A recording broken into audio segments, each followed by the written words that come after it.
everybody. Welcome to another episode of Purple Insider. Matthew Coller here after day 4 of Minnesota Vikings training camp. Glad to have everybody back on a Saturday night, and it was actually much nicer out at TCO Performance Center for the first day of fans because it was not 1,000 degrees. So it was a very nice day to stand out there and watch football. Fans had a great day. And also they were treated to a show from Justin Jefferson. I know that I spent a lot of time last night talking about one Justin Jefferson catch that was incredible, but he did it again.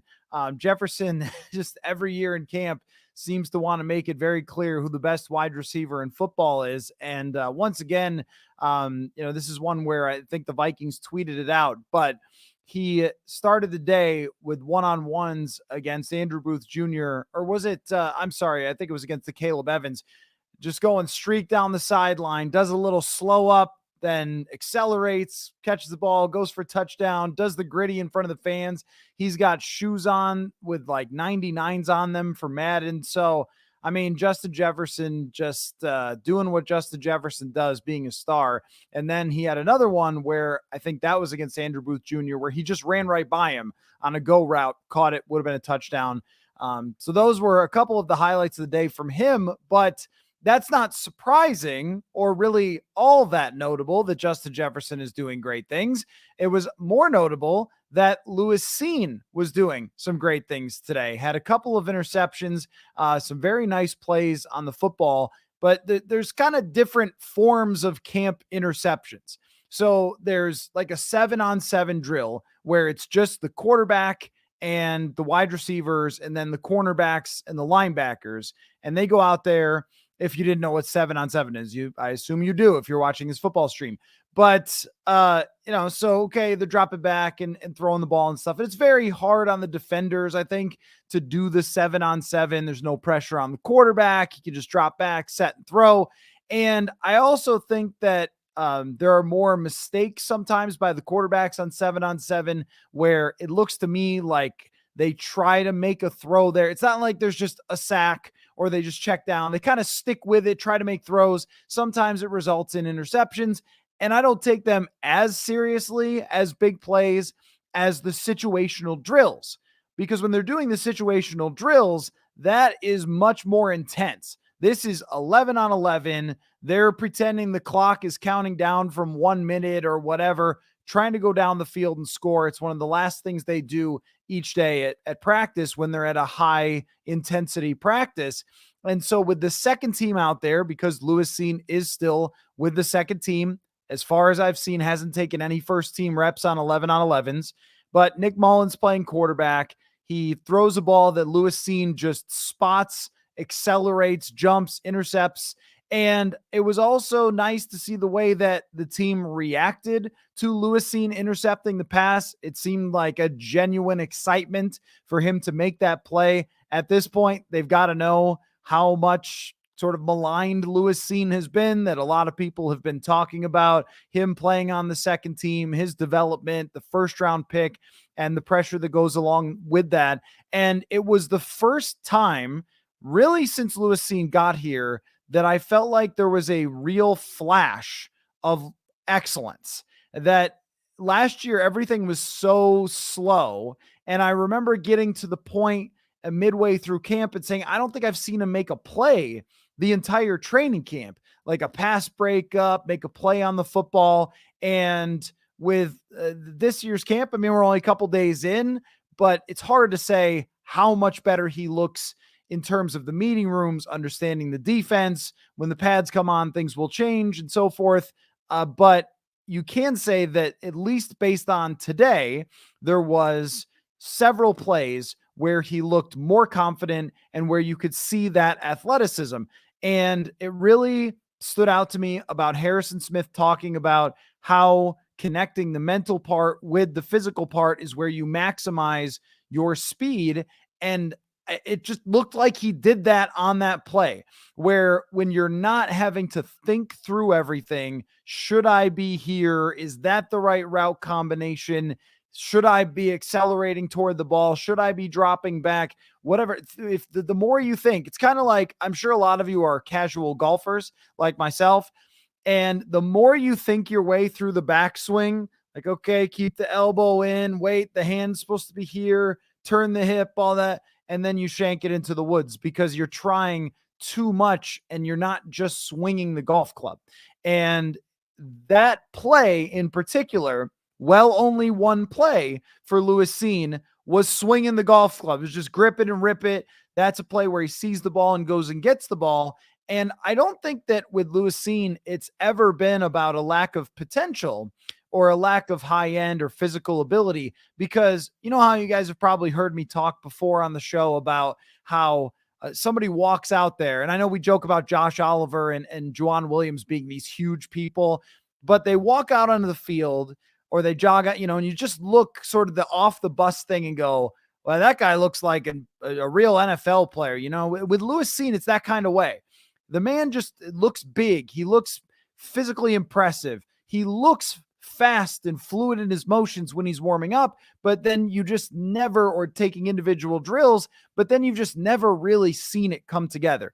So today, on a couple of plays, it came together and he made some plays on the football. And you can talk about how, it's one splash play and does it matter? Does it not matter? And there's a discussion to be had there because it is one day. And heck, just the other night, we're talking about Jaren Hall's very good day. Well, today was not a very good day for Jaren Hall. It was a struggle for him and Nick Mullins in that backup quarterback situation. A little spotty, I would say, because when we're celebrating an interception, also somebody else picked the pass off. Jaren Hall overthrew somebody today, had a pass intercepted, and it just is a reminder that every day we're going to try to react without going crazy and overreacting. And, that's what we're going to do with Lewis Cine as well. But I do think that as far as confidence, that this could be significant to him to have one of those days where you're making plays. And I know from talking to coaches about this over the years, making plays in practices, I mean, that's what they're evaluating all the time. Yes, it of course is, how are they doing in the meeting rooms? Do they have their assignments right and things like that?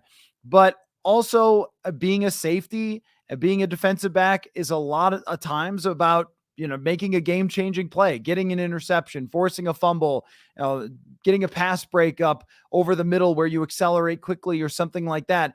And a lot of times, watching from the sideline, that's what we can tangibly judge is, how somebody can make plays on the ball. It's because we don't know. They don't come over to us and Brian Flores doesn't say, all right, guys, on this play, here's what Lewis Cine's supposed to be doing. He's supposed to drop it. They don't tell us that. They know that. But a lot of times that's what ends up correlating to the team's decision-making. And we'll see if he could start to stack days. I mean, that's the thing that's got to happen here. I don't know if there's a chance of winning the job or not, if they view it that way, or if they like Cam Bynum and Harrison Smith and they just want to go forward this way.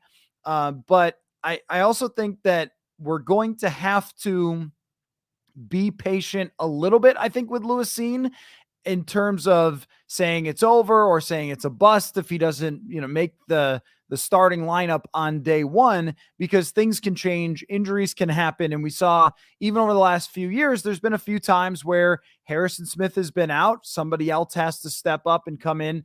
And so I don't want to get too far ahead of myself or ourselves as we talk about Lewis Cine, but it is really notable in my mind that there was finally a little bit of a click moment for him, and now how he builds on this as he goes forward, because the reality of Lewis Cine versus Cam Bynum, and I think Josh Metellus has a different role. I don't think he's really fighting for that spot.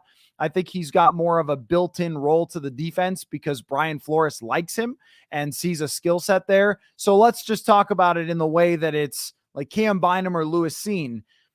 Cam Bynum, no doubt, is one of the smartest players on the field and is going to be in the right spots.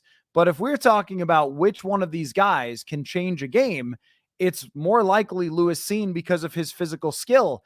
So if that gap gets closer and closer, then Lewis Cine gets a chance, I think, because he does have more physical ability. We'll see how it plays out throughout the summer. I think getting a really good day from Lewis Cine before we get to August, before the pads come on, making a bit of an impression today is a really good thing for this. And we have been talking about it as that battle is over. And I'm not ready to say because of one big day that all of a sudden that battle is back on. And here comes Lewis Cine closing on Cam Bynum because they do like Bynum a lot.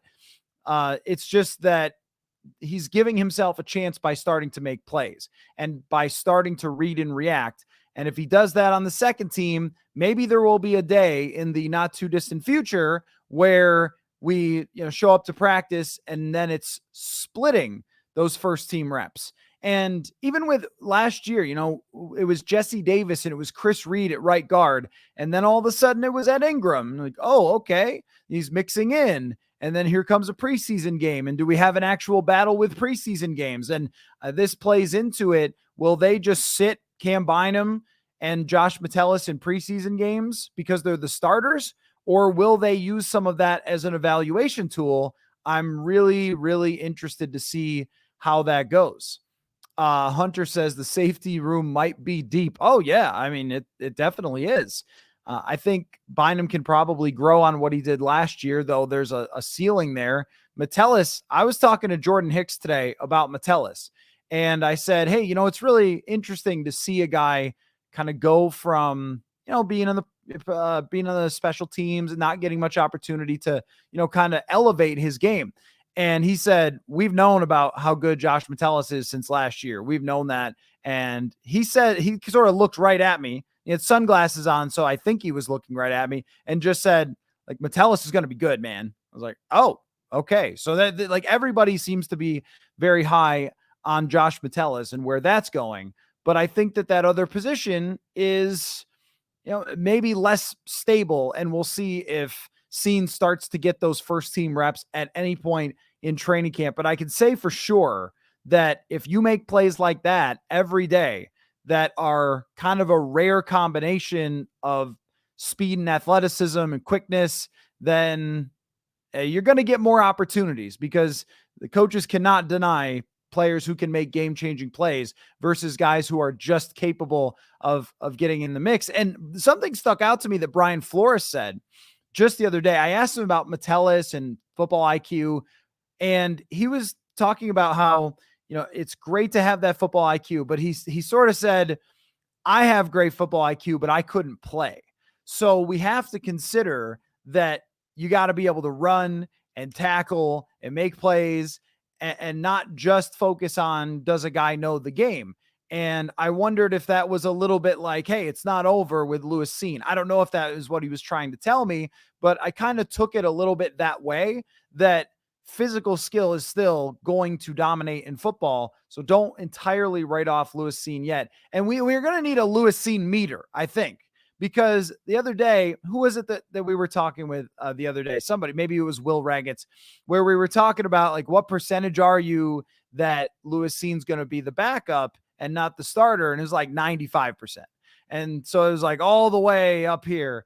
Maybe after a really good day today, we move it down a little bit. Maybe we move it to like 80 and we see where it goes the rest of the way. But the Jaron Hall QB2 talk, I think, is probably out after today, or has gone back to the cold. Remember I said the other day that went up to the yellow. Now that's back to the ice cold blue. From Skull City Blues, I have seen the future and I've seen the future. Good for you. That's a good one. Seen the future and it's bright is what you're saying. That's a great pun. I like that. Could be. It could be. It's not over. It's not over yet because of 1 year and an injury and then a recovery and then 4 days of camp is, I guess, the lesson from today. From Swerve and Mervin, Lewis Cine having a nice day is a real positive. The guy needs to start somewhere, and that somewhere is starting to make defensive plays against whoever he's playing. Right. And for me, it was really the confidence of the play that there was just sort of I see it and I'm going to get it. And I think that there can be some things you have to overcome as a young player when you feel overwhelmed. Right. And It's kind of like if you go to a new school or something and you don't really understand the teaching. So let's say that you move from Florida's school system to Minnesota's. Sorry, Florida people. And you get to Minnesota and they're like 2 grades ahead of you because we have a better school system. And it's going to take you a little while to catch up. The NFL going from college is kind of like that. And I think that if he can catch up and he can get to the grade point where the NFL is, then he can use all of his football skill and make plays like that on a consistent basis. It's just not easy to know after one day of something really good happening for him if this can be built upon or if this is going to, kind of go back to where it was, or if the coaches are looking at it like kind of a lucky play or something like that. We don't really know what their discussion is behind the scenes. Just that it's notable that it happened today and worth now kind of paying attention to again. We had gotten into a rut of, well, Lewis Cine is just with the second team and I don't know. And today was, oh, something to look at here. Okay, Skull City Blues on fire with Jared gets a Hall pass today. Jaron Hall. But eh, look, I mean, you're going to have with backup quarterbacks, this has always been the case, the ups and downs from a day-to-day basis, and he's got to recover from that one. Now, they're going to be off tomorrow, so no live stream tomorrow night. But on Monday, then I believe the pads are coming on, and then we'll do this again all next week. The night practice is Friday night. And I don't see any reason why we can't live stream after that. It'll be late at night, but we can recap the live stream and everything else all the way through next week. So make sure you're paying attention to the show. All right, let's get to some of your questions. Then I have some Danielle Hunter audio. We have figured out here on the live stream how to put in some of the press conference clips while we're doing this live, which is awesome. So I'm going to do that with some of Kevin O'Connell's comments in a minute. But drop your questions in here about whatever's on your mind, Vikings training camp or the NFL. And Alex asks, off topic, what do you think of Jonathan Taylor requesting a trade or the running back situation in general? I think that Jonathan Taylor, just like all of his friends, is in a very, very difficult spot. He's a great player. And when you look at we talked a lot about rushing yards over expected with Dalvin Cook. Well, Dalvin Cook's had faded. Jonathan Taylor's is elite over this first couple of seasons, but that's kind of what happens, right? It's kind of what happened with Dalvin Cook, where he was elite in rushing yards over expected and lots of other metrics. And then the concern is that you're going to sign him to a long contract, and by the second year of the contract or something, you're not getting your money's worth, or you could have replaced him for a lot cheaper, put money into your offensive line, put money into your receivers, your defensive backs, and it's just going to be a more efficient use of your dollars. I think that Jim Irsay was just, really foolish to make the comments that he made about the running backs. I mean, sometimes I'm amazed about social media, how people just log on and they just change lives with what they say on whatever social media. And it's like, what were you thinking? Just logs on with gasoline and a match and lights it on fire. His relationship with Jonathan Taylor should have kept that whole thought process behind closed doors.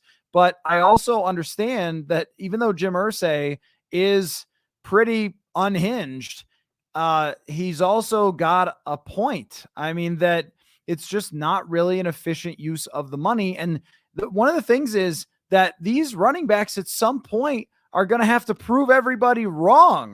They're going to have to prove these teams wrong if they want to get their money. And maybe Christian McCaffrey started to do that last year with San Francisco. But so long as these deals keep blowing up and these running backs aren't able to keep going into their late 20s and early 30s, and that they are as replaceable as they are, then this isn't really going to change. And we're just going to see a lot of angry running backs. I actually thought, so there's a lot of people that sort of made fun of Saquon Barkley. Like, Saquon, you got 900,000 more than your franchise tag. What? I thought Barkley handled it the right way. Let's go play football, make $10 million and see what happens next. That's all you can really do as a running back. I just don't think that they have any leverage. I don't know who's trading for Jonathan Taylor, as good as he is.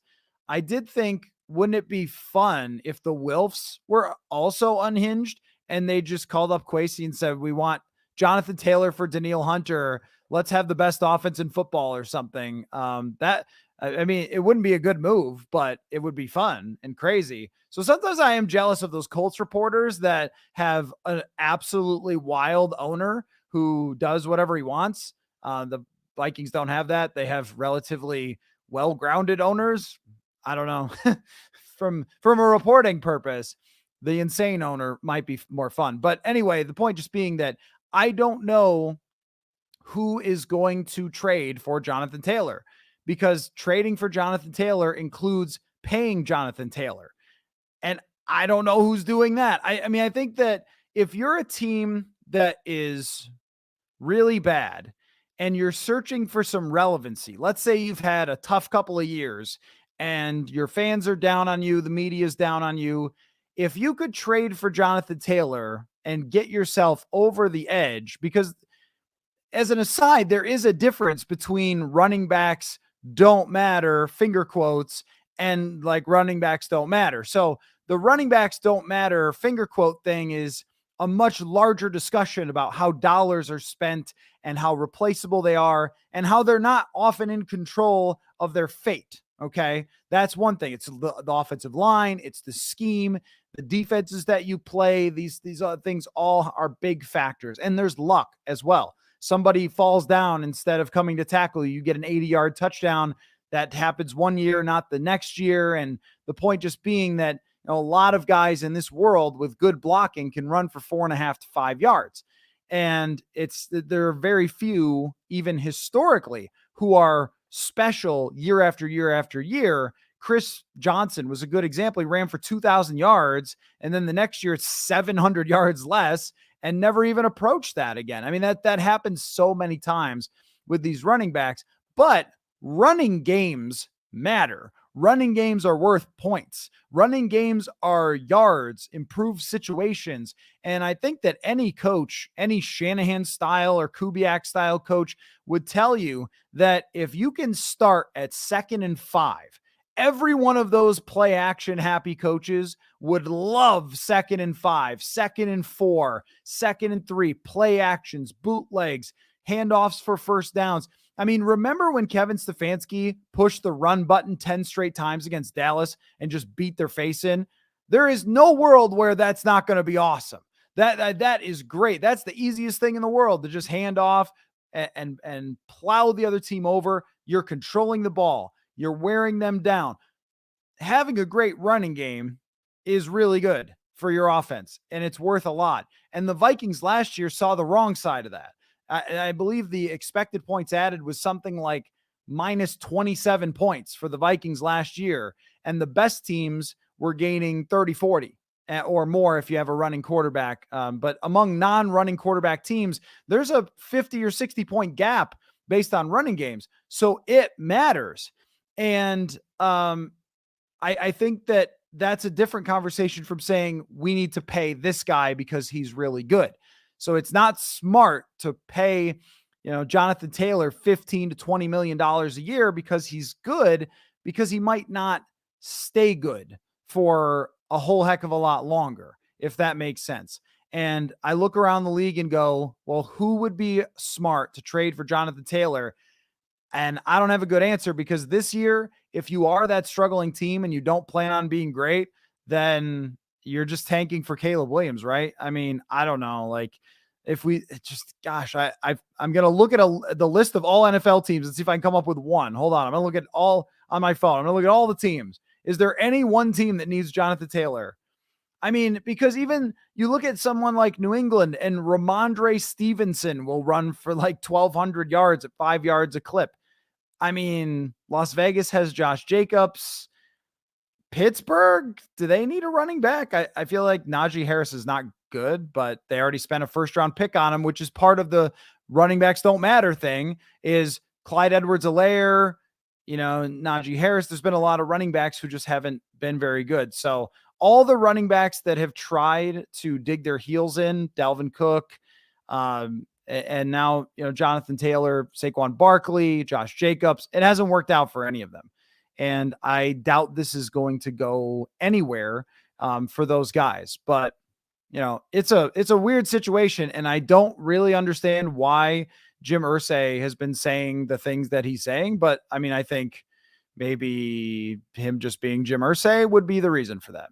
So, all right, continue to drop in your questions. This is good from Deontay. You guys love guards more than anything.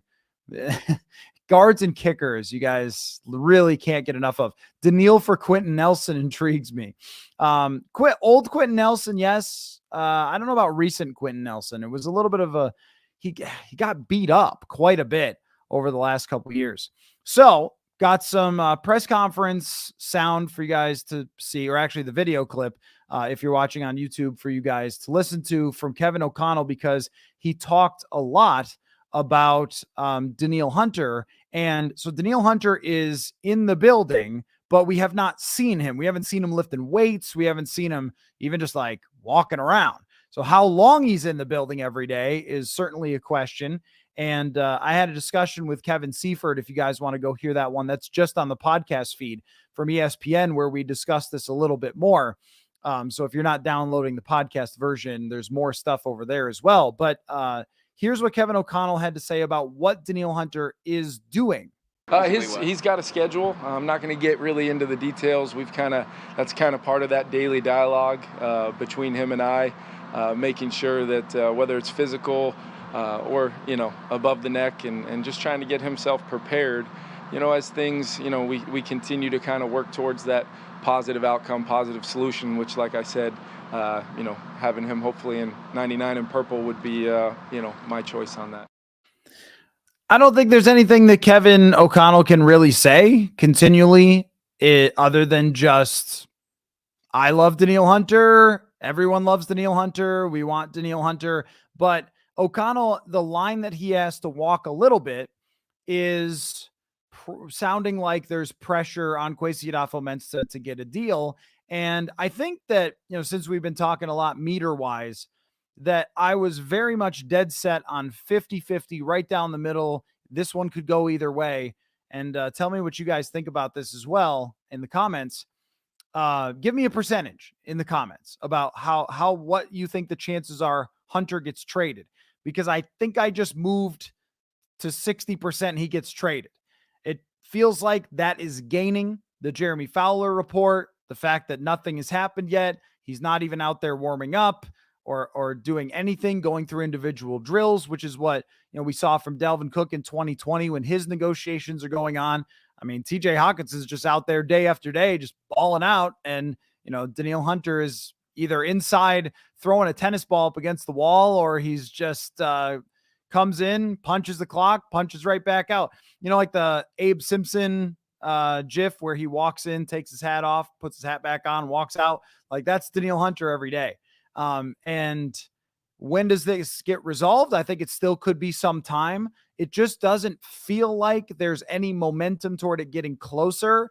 And there wasn't a whole lot of confidence in these O'Connell questions. So he was also asked what it would take for Hunter to get back on the practice field. Yeah, we're still kind of in that ongoing process daily, where Danielle's in the building. I'm having daily dialogue personally with him. And we will, my hope is that we continue to work towards over the course of, of a long training camp. Danielle's played a lot of football. He'll be ready to go. But my hope is that we can work towards him being out on the practice field with us sooner rather than later. He's been great, and, just looking forward to taking it a day at a time. And like I said, I have not, tried to hide my feelings. Danielle Hunter's a very special player, and, as soon as we can get him out here, you guys will see him out here, and our fans will see him out here. So really nothing concrete in any of those comments from Kevin O'Connell, which again is not a surprise. There's nothing concrete he can really say, but he did at one point mention that they are going to have later on these joint practices. And I wonder if there's a little bit of we really want Danielle to be back around those joint practices. But the question is, do you start pushing the fine button at some point? Because clearly Danielle Hunter is not participating, and it's not the choice of Kevin O'Connell. That's another thing we could take. away here is he keeps saying like, I want him out there. Well, he's in your building and you can presumably find him. I don't think that just showing up to work and then being insubordinate if he's being told to practice is is like a complete hack. It's really more that the team is giving him this leeway. But if they want to take that leeway back a little, you could start finding him. It's just you're seeing with the Zach Martin situation in Dallas where he's sitting out and they are finding him, that some of these players who have made a lot of money are willing to take that fine in an attempt to get more money down the road. Sort of like I'm selling my old house and we had to paint it and do landscaping and, have some junk company take away stuff. Like that's investing. You could kind of look at it as, if you're Danielle Hunter, even if they do fine you, you're sort of investing by using what you have as far as leverage goes. And so he might not care if they fine him. I don't know. But I do wonder if, as we get into that timeline that he mentioned with the joint practices, if there is a situation where they would start pushing that button. I don't know. Smith AZ says traded. Corey says the only silver lining to potentially losing Danielle would be a chance to see Patrick Jones finally get his reps. Yeah, the thing about Patrick Jones is that he's been on the second team exclusively so far, and it's been entirely DJ Wanham. Now, this is a situation that's fluid with everyone on the roster. It's just so far that's been the case. But it's fluid with everyone who's on the roster because it's Brian Flores all at once learning everybody's skill set. So on a day-to-day basis, we could see these things change. We could see somebody like Patrick Jones get more opportunity and have a chance to emerge and get on the field more often. So that is certainly possible that as we go along, and I think if I were to predict now, I would say that we do end up seeing a lot of padded practices without Danielle Hunter. I think that he's not going to be in a hurry because he also doesn't want to practice. If I was him, I'd feel the same way. I'd be like, look, man, I'm Danielle Hunter. I've been doing this for a long time. And we found out in 2020 how overrated some of the camp stuff is for veteran players. Most of them can just go out and play. They keep themselves in really good shape if they're not learning something new. But Brian Flores made it pretty clear the other day that there's not a lot to learn from Danielle Hunter about his defense. Go get that quarterback. He'll figure it out.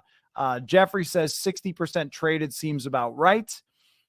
Jason says Hunter wants a 3-year deal at $23 million-ish. No way we do that deal. He will be traded. Was that something that was reported that I didn't see any sort of terms? I don't know. I'm not sure if I've seen terms that he wants, but if that's the case, then I don't think that it's that bad if they were to do that. 3 years, 23. I think when you're pushing 25, if you're pushing 27, that's probably too much for Danielle Hunter. Low 20s is a lot more reasonable, but there is a part that doesn't match up with what they want to do timeline-wise. That is another thing I don't know, because you do have these other contracts that you need to sign and a huge dead cap hit possibly coming for Kirk Cousins next year. So how many 20-something million cap hits can you afford and still improve your roster? Horse Feathers says 75% not looking good when you're a no-show. Yeah, sometimes these things get resolved, and we have not even hit August yet, so we're a long way away. We're still more than a month away from playing football, but it does feel like it's leaning more toward traded, especially since the other teams are circling. Every day that goes by, more teams are like, well, can we get Danielle Hunter at a reduced price? That would be, I think, the big thing. And what is a reduced price? What's a fair price? And so there's this game of chicken going on of like, does Kwesi Adolfo-Mensah wait to see what the prices do if somebody comes in and gives them what they want, or is he just going to have to go back to Danielle at the end of this thing on August 26th or whatever and say, well, we couldn't get enough for trading you, so welcome back to the Vikings, my guy. That it could be that way. Hunter is still staying at 50-50 where I was for the entire offseason, and I haven't moved much, but just a little after today. And I think with, Kevin O'Connell, um, none of those comments seemed all that confident. There wasn't a like, oh, look, we're going to get something done with him. And I know you can't be that definitive, but there was really nothing in his comments that even hinted toward like, guys, this is on the way, or this is feeling close.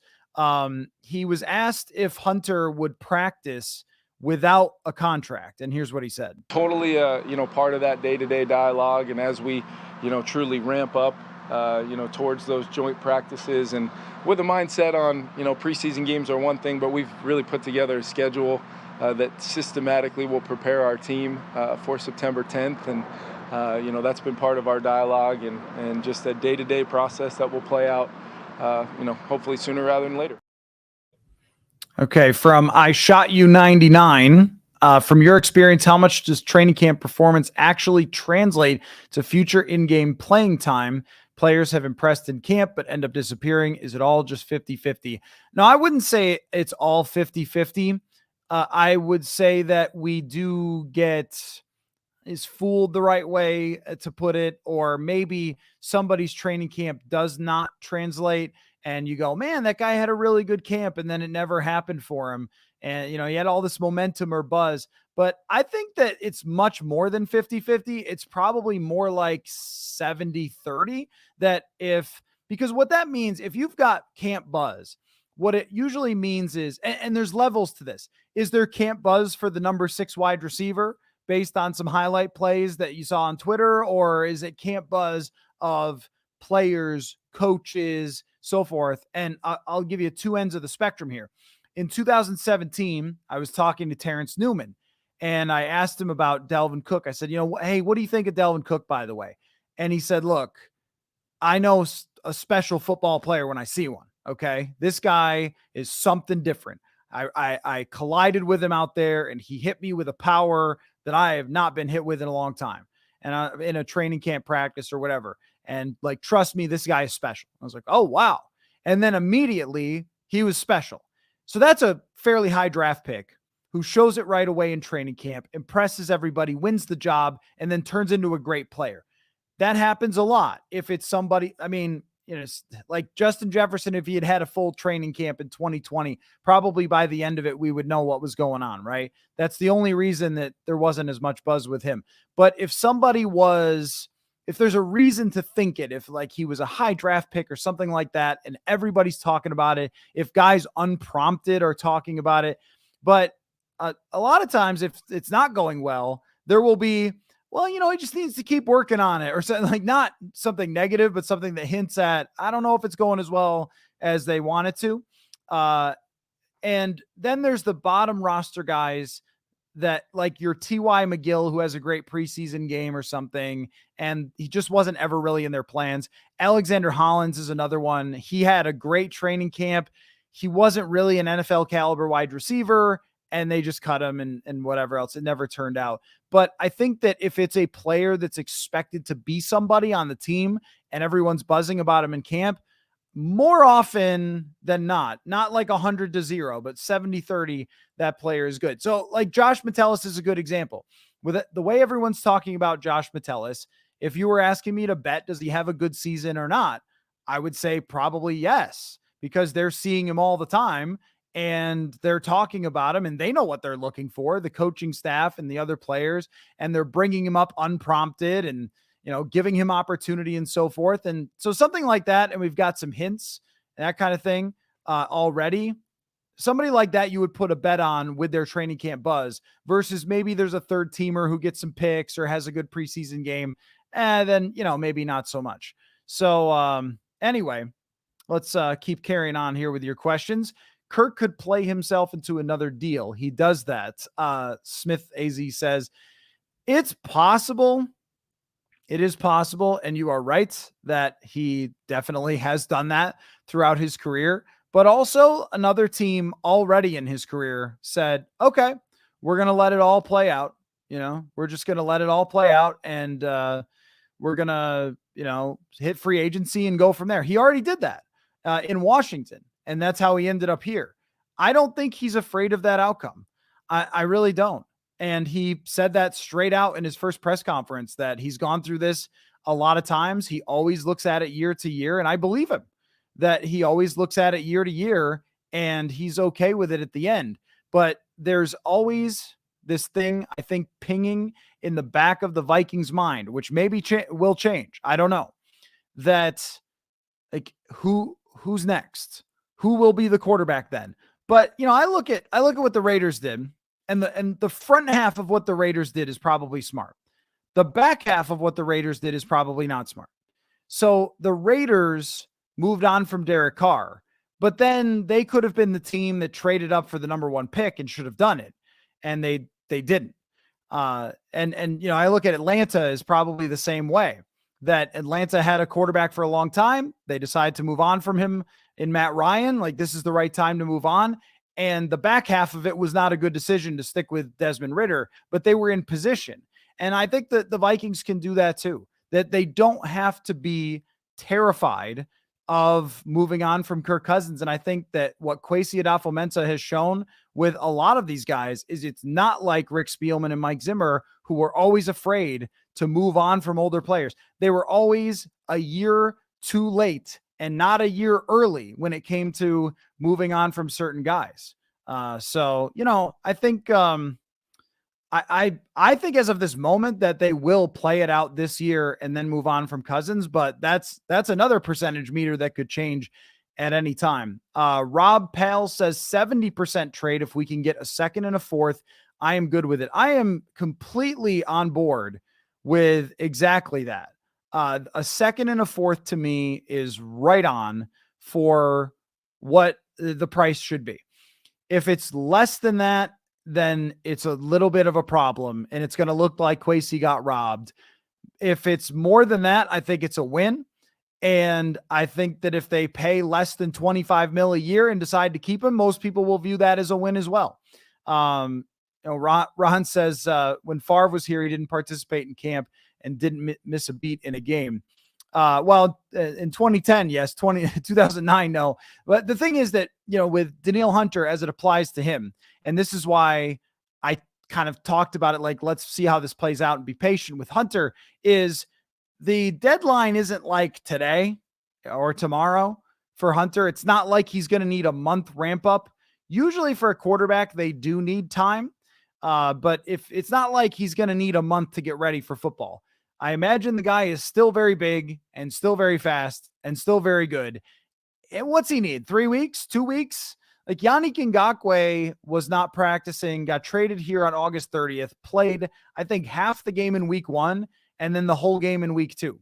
And Yannick Ngakoue is impressive physically. He's not Danielle Hunter. So Ron says 75-25 that he gets traded. It just feels like that way. So let me ask you guys this question. How are we going to feel if that happens? Because I was talking to Kevin Seifert today. Again, that episode on the podcast feed if you're watching on YouTube. So make sure you grab that. It's only there, not here. So we were talking and he was saying, like, well, who's rushing the passer then? And it's a great question. And the answer is DJ Wanham, Marcus Davenport, Patrick Jones, whoever they sign as a free agent to come in here, Luigi Villain, I don't know, just a bunch of guys. I was a lot more comfortable with that than Kevin. Kevin seemed like, well, how are they going to compete if they do that? And I understand that, but I also think that we can overrate the value of a single player. I think that Danielle Hunter is fantastic. They ranked 27th last year. This might be part of Kwesi's point about how much to trade him. The secondary couldn't cover anyone, and they ranked 27th. It's not that rushing the passer is overrated. It's that a single person does not drag a defense the way that a receiver raises the level of an offense or a quarterback. There's only a couple positions that just take the entire unit and move it up. And I don't think a single pass rusher is quite that. Now, if you have Danielle Hunter and other guys, then you can be very dangerous. And we saw that in 2017, 2018, 2019, all of those, of course. And this is an interesting comment for Alex, or from Alex, I'm all for tanking. Seems like it would be a step in that direction. I wrote something similar without using the word tanking earlier this offseason, that if they traded Hunter, it's not a competitive rebuild, it's a rebuild. And even though I was just saying the whole defense doesn't swing on one player, I mean more from a mentality standpoint. From a mentality standpoint, you are looking at this much more as, all right, they are really trying to just revamp this whole roster and not actually totally playing the middle here. They have swung so much farther onto the rebuild side that it's basically a rebuild. It's a rebuild with a good quarterback is what it is. And, you know, I think that that's okay. And like you're saying, Alex, like you said, like you're all for that. I think it's okay. Would Brian Flores think it's okay? I don't know. But, you know, if Brian Flores were to make this a good defense without Danielle Hunter, he's going to get talked about a lot for head coaching circles, and he's probably fine with that. And look, if it's a bad defense, but Flores does a good job, which he probably will, then he's around for another year and they can continue to use him as their good defensive coordinator. I don't see it as a huge problem if the defense isn't that good, because they can compete with a good offense and completely give all these guys who are young opportunities. It's just not a tragedy to lose one person and give opportunities to other players, find out who can play, and know what you need going into next year. That's how I look at it. But I also understand that it's a lot more complicated than that. This is years going forward. Like, if you can have Hunter as a great pass rusher for years going forward, that's what you really want. So that's the struggle, is that you probably know he's going to be good for years after this.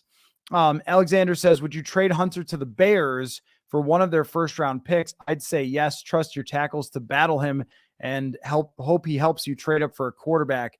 We know this. Kwesi Adolfo-Mensah not afraid to trade in the division. He's already done it 3 times. I'm not sure about giving him to the Bears. I don't know about that. That's a little scary. That to me is towing a pretty dangerous line, is giving him to the Bears, because you also have to consider how foolish you look if the Bears are really great, because that's the thing, is like, what do the Bears need? So let's say, who knows about Fields? Let's say he's good. They've got this receiver. They've built up their offensive line. And let's say that they really are kind of an edge rusher away from being a really great team. I don't know that you want to help them be a great team. I'd be a little afraid of that. But I mean, if you're Kwesi and you're working on different timelines, that was the whole thing with Detroit and Hawkinson. They felt like Hawkinson was not going to get re-signed by Detroit, so we'll take him off your hands. They also looked at it and said, well, Detroit doesn't feel at this moment at the trade deadline like they're going to compete for a Super Bowl, so they're going to make a trade to a team that potentially could. So Alexander says Hunter's wins above replacement is like 0.4 wins. Yeah, that's right. I mean, I think that it swings, and that, like, PFF has put out stats like that before about individual pass rushers. The pass rush as a whole is a huge deal. But if it's one great pass rusher and nobody else, I mean, you know, you can rank 27th. He was great in the second half of the year and they couldn't stop anybody. And so they might look at it as one guy is not a quarterback or a receiver type money. Rob says, I believe per analytics studies, cornerbacks more impactful to pass defense. So yeah, the way that worked is that PFF a while back looked at pass rush versus coverage. Now let's keep in mind that those two things are intrinsically tied together. But I think in today's NFL, with teams getting the ball out so quickly, that the coverage they found is more important. So if you can rush the passer but can't cover anyone, you're still going to get smoked. And that's really what happened to the Vikings last year.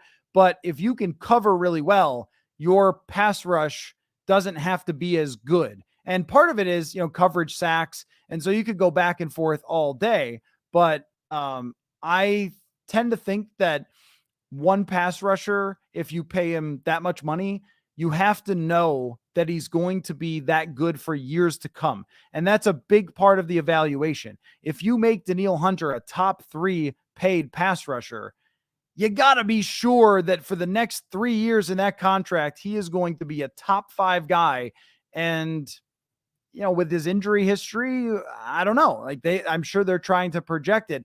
I would bet there's a decent chance that he is really great, but there's also a risk that goes along with that they might not want to take at this point. Derek says, I see a trend. Kwesi seems to drag his feet when dealing with decisions regarding players that should be traded or re-signed. Could have got value for a couple of these cuts or too late trades. Well, I mean, we're really only talking about just Delvin and Zadarius Smith, right? And that's really the only situations that we're talking about there. Can you think of any other ones that are like that? I mean, okay, we're into camp, but we're not even in August yet. And there's two sides to this story with Jefferson and with Hawkinson. Those guys have to agree as well. So is it dragging your feet, or is it, I mean, you can look at this one way or another. Is it dragging your feet, or is it being a hard-nosed negotiator or whatever? Because he's a newer GM, maybe we think it's dragging his feet or trying too hard to get his price and then, ending up, not having it work out. But I don't look at any of these situations yet as, Kwesi, what are you doing? I mean, it's July 29th. We are not close to that yet. If we get to August 26th with Danielle Hunter and he hasn't gone anywhere or signed, then I'm going to start wondering what exactly is happening here. But if you're a general manager of a team that is not being talked about as a Super Bowl contender and that is in the middle of this revamping of a roster, and you're looking forward with everything you do, I think what you do is you set a harder price. If you're a general manager of a team that could win the Super Bowl, take Kansas City, they're going to pay Chris Jones because they really want to win the Super Bowl, and he's a big, important part of it. And I know they moved on from Tyreek Hill last year, so I guess they can be shrewd at times. But more likely than not, a guy who's a centerpiece of your defense, you might be more apt to just give him a little bit more money. It's like, all right, you know what? You're a pretty important guy to us. We're on the cusp of the Super Bowl. And the Vikings did this a bunch of times when they felt like they were a legitimate contender. Give a little too much to Anthony Barr, restructure this contract, give a little more money to that guy. But that's not where the Vikings are right now. So they can set their price and say, all right, you do it at our price or not. And, I guess we'll see how that plays out. And maybe we will think that. Maybe we will think that he dragged his feet too much. I'm not really sure, but it's an interesting discussion. This is a good point by Skull City Blues. Eagles have a blueprint for multiple defensive fronts constantly rotating. I totally agree. I think that the depth of the defensive line is a massive deal, and it is a unit type of thing. And there are more valuable elements of it, but it's kind of about having a lot of really great players on the defensive line and not just one guy who is dragging your entire pass rush. And the Eagles have done this extremely well. But think about, they don't get credit for inventing it. Just go back a few years ago in 2017 with the Vikings and think about how different this D-line is. So you have Everson and Danielle, unbelievable defensive end combination, probably the best in the league. And then in the interior, Linval Joseph in 2017 played as well as anybody in the NFL at nose tackle. You had Shamar Stephen, who was a run stuffer when playing 30% of the snaps solid. Tom Johnson rotating with him and was really good at getting after the passer. But then Brian Robinson would come off the bench and he was good too. And so he'd be in on third downs and he'd be rushing over the guard and things like that. That's a lot of players who can play, who are causing problems. And, I think that if the Vikings build this up, they might look at it and say, well, look, the Eagles have a bunch of guys. So we need to draft some guys. We need to sign some free agents. We need a lot more than Dean Lowry and Harrison Phillips, might be the way that they look at it. And I think that would be probably smart to spend the money over a couple of players than just all into one player. But that's always going to be the discussion, because let me just, present the other side of that. You don't win deep in the playoffs with just a bunch of average guys. You need greatness. It's just, are you going to be sure greatness continues with Danielle, considering he lost basically 2 years to injury? From David, I'd rather trade Hunter now and hopefully get at least a second round pick, then lock him up to a big contract for 3 years and have him turn into another overpriced vet. Kwesi has his eye on 24 and 25. Yeah, I think they are comfortable doing that. And look, the way they negotiated with Kirk was pretty telling, because at least from the reporting that's been out there on it, it sounds like Kirk wanted X number of years at X price based on what Derek Carr got, what Daniel Jones got. And the Vikings had their price. We're only going to go this far for an extension. Let's just say, hypothetically, we're only going to go 2 years and you want 3. And the Vikings dug their heels in and said, that doesn't work for us. And we're going to try another direction. At least that's how things stand right now. In this moment, I wouldn't hold this forever. In this moment, I think that's a good approach for this team. If that becomes a thing as we go forward, if they're a true contender and they have, shot up, and have all these players emerge and they're ready to really be there, and they're still doing this and not willing to move off of the hard line, well, then I would view it differently. But at this point, I think you can hold a hard line with where they stand with Danielle Hunter right now. But it could continue to be awkward, and I think you hear that in Kevin O'Connell's voice, where he doesn't, and this is why it's hard to be a head coach, and why Kevin O'Connell is very good, I think, at towing the line with his players and with his general manager. And Mike Zimmer was not with either. I mean, can we imagine what Mike Zimmer would be saying right now? I think this deal's done with Mike Zimmer and Hunter's back, right? Because Mike Zimmer would just go out in public and say, we better get this deal done, right? I mean, I'm certain of that. So it was very interesting to see Kevin O'Connell take into account Kwesi Adolfo-Mensah's position with Hunter and the negotiation, but also his player. So if he does return, he could be like, great to have you back, just like I said. Or if he's traded, he could say, well, that's the business, and on to the next player. Alexander asks, is it possible for Hunter's value to decrease as we approach the season? I think the value would only increase. I agree with you. I think the value for Danielle Hunter does not go down as we go farther toward the season, because teams are going to get more desperate. Injuries will happen. I really could see somebody just saying, we look great, we're a piece away, let's go get that guy and let's sign him. And I don't, salary cap stuff is hard, but teams can figure it out if they really want to. So John says, nice to see you here, John, by the way. We all love Danielle Hunter, but he won't win the Super Bowl for us. Time to reinvest. Yeah. And trust me, I think Danielle Hunter caliber players win the Super Bowl for you ultimately, but every player has his own individual timeline and price. And that's what is always, it's both fascinating and also probably frustrating for you and I, all of you who like to play armchair general manager, and it's like half of my job, if not more. It's very, very interesting when there's something like this, because we could talk about it all day, like making your case to keep him, making your case to move on from him. But I'm sure that a lot of fans who just like the good players get Jonathan Taylor is demanding a trade, and they won't pay Saquon. And now, it's like the owners are kind of pushing back a little bit here with paying people. And it's got to get frustrating to see good players whose jerseys you buy and who you fall in love with just leave because of, the contract game and the salary cap game. But I think that it becomes, very, very interesting the farther we go on. But, I think that the end of August is really the place to watch here unless something gets done soon. Now it feels like once there's reports of trade offers that the ball is beginning to roll.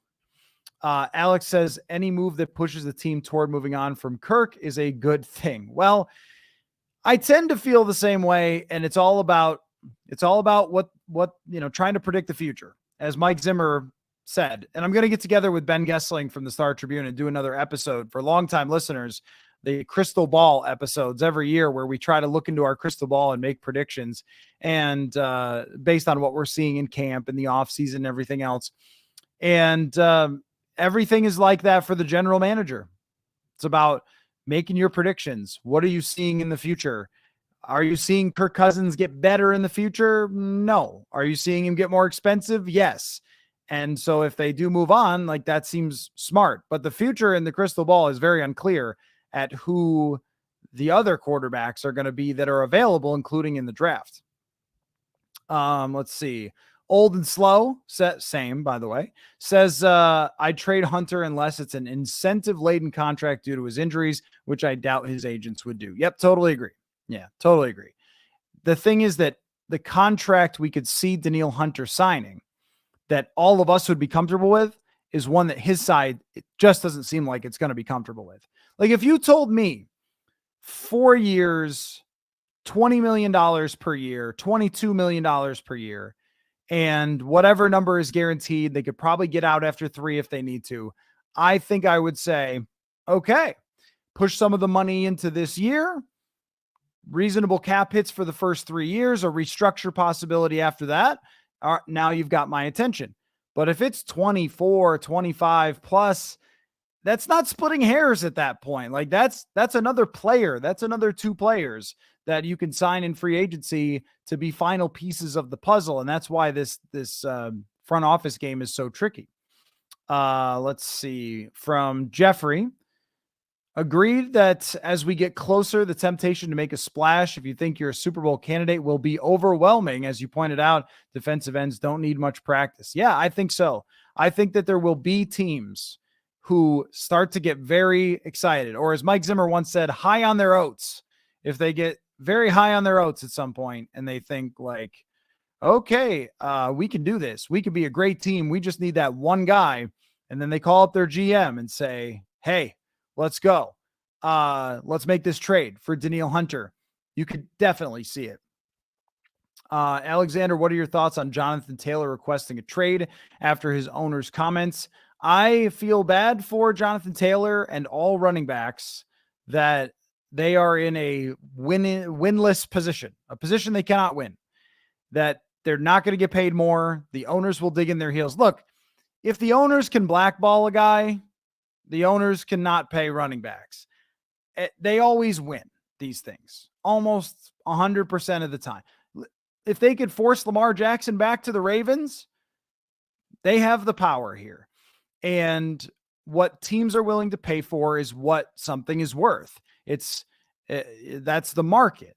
And there's not a whole lot that these running backs can do about it. And it's unfortunate because when I was growing up, think about the great players that I would have been watching. Barry Sanders, Thurman Thomas. If you're a little bit older, LaDainian Tomlinson, or I guess younger than me, LaDainian Tomlinson, Sean Alexander, all these great running backs. And they give their bodies, they are beaten down, they do a lot of different things, and it's tough. It is very tough. But at the same time, it's really hard to blame the teams for not paying them, right? Because it's a bad investment, and it's been a bad investment so many times.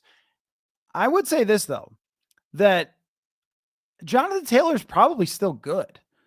And if he were to have, like we were just talking about the Danielle Hunter and the desperation and everything. And I mentioned earlier, if you're a team that's been bad and has a chance to be good this year, then you should go for it. There might even be an element of if you're a team that's good and has an injury or even just has a running back who you're not sure about RB1, then maybe you should also go for it. Maybe someone will trade for him. I don't know that it will happen. And if teams weren't willing to trade for Saquon Barkley or Dalvin Cook, maybe they won't with him either. He is very good though. And if he's a final piece to somebody's team, it could be like the Christian McCaffrey thing where maybe something swings so far to one direction that if you're the team that kind of comes back a little bit, like think about fullbacks. Fullbacks were just totally not used at all. And Kyle Shanahan was kind of like, you know what, this Kyle Juszczyk guy, like let's put him in. Let's use him. And it's been very useful. And the Vikings, even with using 2 tight end sets, like, oh, everyone's 11 personnel, it swung too far away from the big people.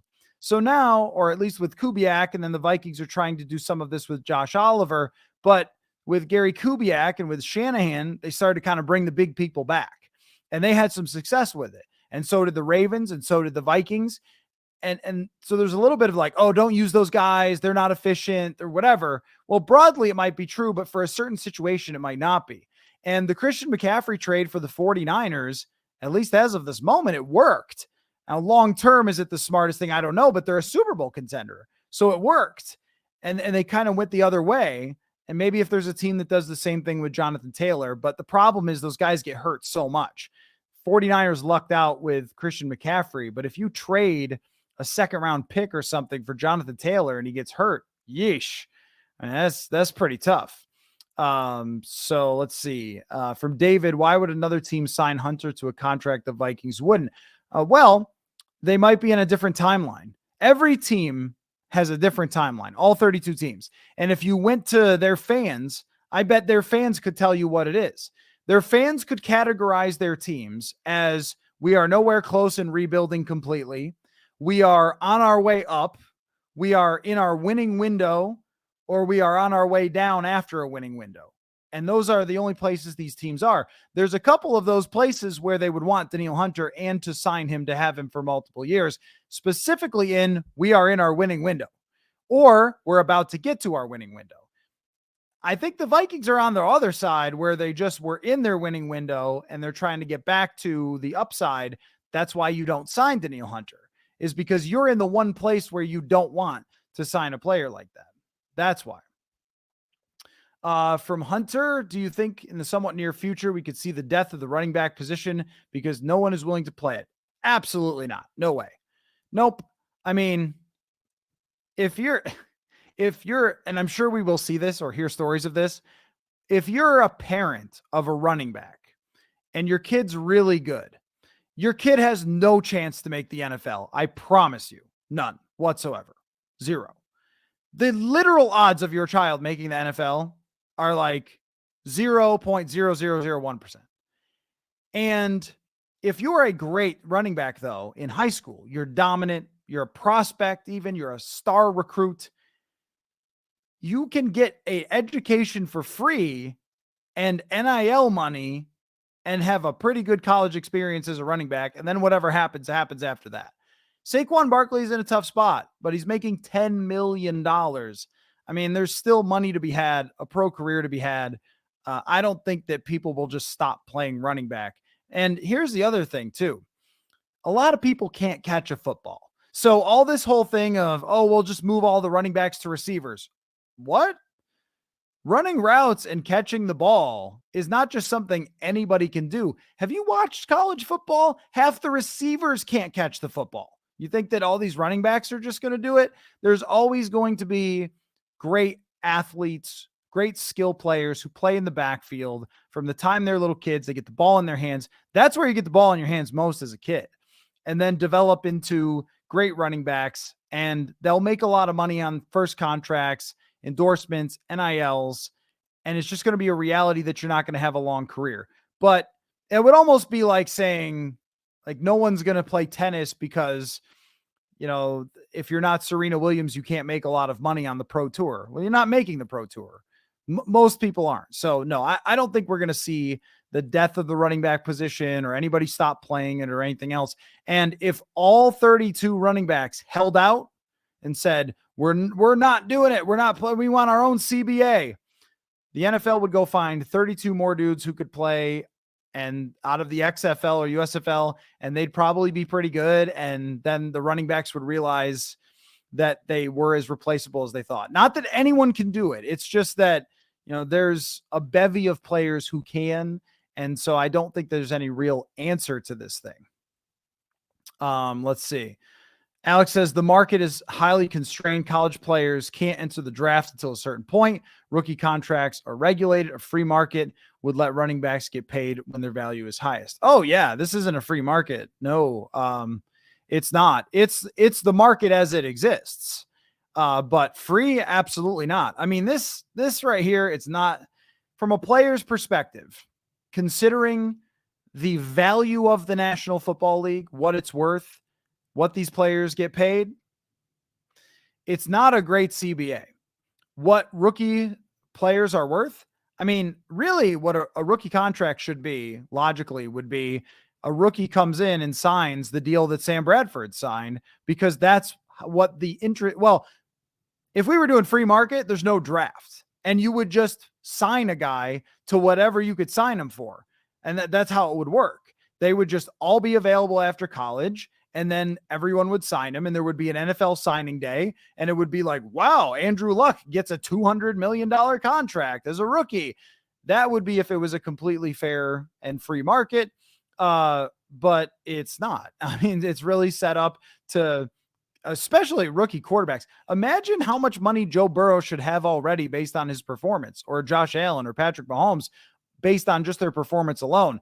But that's not how it works. That's not the CBA they negotiated. So there's nothing they can really do about it, I think.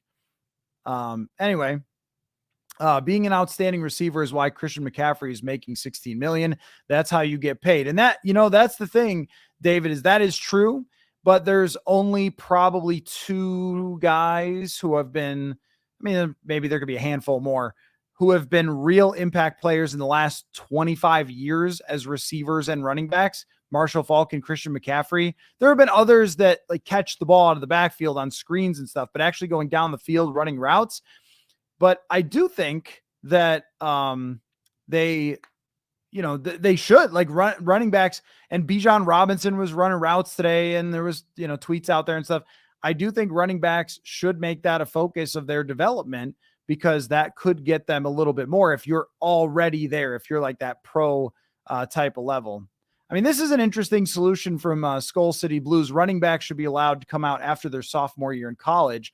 And I do think that if there is one solution, because think about it this way, all running back, we talk about them as if they're all the same. If you come out of college at 20 years old and you didn't play that much college football, the mileage is way different than somebody who comes out at 23 who just carried the ball 400 times for Tulsa or something, right? Like there is a difference for sure. And maybe that's a solution. And maybe, like, I think part of it with staying for 3 years was these guys' bodies just like cannot play in the NFL. That might be different now, the way that they treat their bodies. So maybe. All right. This is going to be the last question of the night, but you guys have been amazing again, showing up here every night. And as long as you keep showing up, I keep showing up. So next week after practices, 8:00, sometimes I might go 8:15, whatever, in that range, but aim for 8:00 every night. We're going to keep doing this because it's been awesome. So from Go For Teeth, do you think that they are just waiting for JJ's contract to get done so the others can be taken care of? That I do not know. I don't think so, because Jefferson's contract should not impact this year's salary cap very much, where Danielle's would.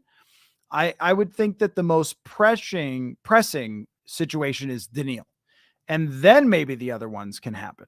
But the most pressing in my mind is Danielle Hunter, because he's not even practicing. And with Justin Jefferson, they don't have to get this done today, tomorrow. He's going to play this season. It's pretty clear. He's throttling people in training camp. Like, he's going to play.